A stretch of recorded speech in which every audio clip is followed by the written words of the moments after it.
Mengejutkan, pengakuan pelaku pemutilasi bayi di Bukit Tinggi, jasadnya dibuang ke dalam jurang.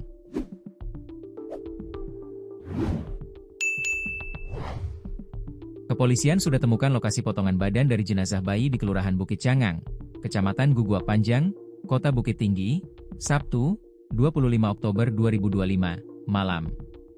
Berdasarkan pantauan tribunpadang.com di lapangan, hingga pukul 19.50 WIB, kepolisian masih berada di sebuah rumah dekat TKP pembuangan jenazah bayi di Bukit Cangang.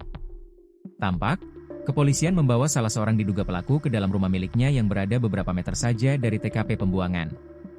Berdasarkan interogasi kepolisian kepada diduga pelaku, ia menunjuk ke dalam jurang TKP pembuangan, di samping kanan rumahnya.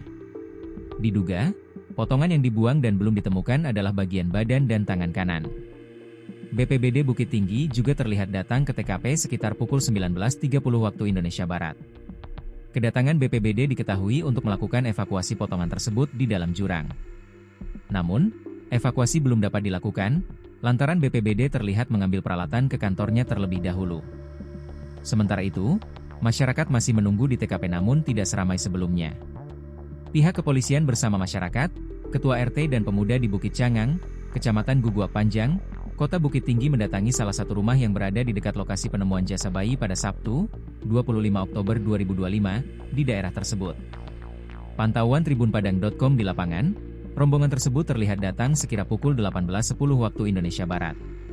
Dugaan sementara, kasus tersebut sudah terungkap berdasarkan hasil pemeriksaan di Polresta Bukit Tinggi siang tadi.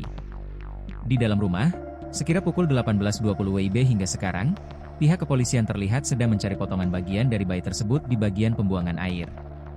Namun, pada pukul 18.55 WIB, di dalam rumah tersebut terlihat kepolisian mengamankan gayung, gunting dan ari-ari diduga milik bayi yang sempat ditemukan. Gayung terlihat berwarna kuning, hunting dengan gagang merah. Namun ari-ari sudah dimasukkan ke dalam bungkus plastik. Kepolisian masih melakukan olah TKP di lokasi ditemukan potongan kepada. Sementara itu, masyarakat sekitar sangat ramai berdatangan ke lokasi TKP. Untuk lokasi rumah sangat dekat dengan TKP pembuangan di dua lokasi.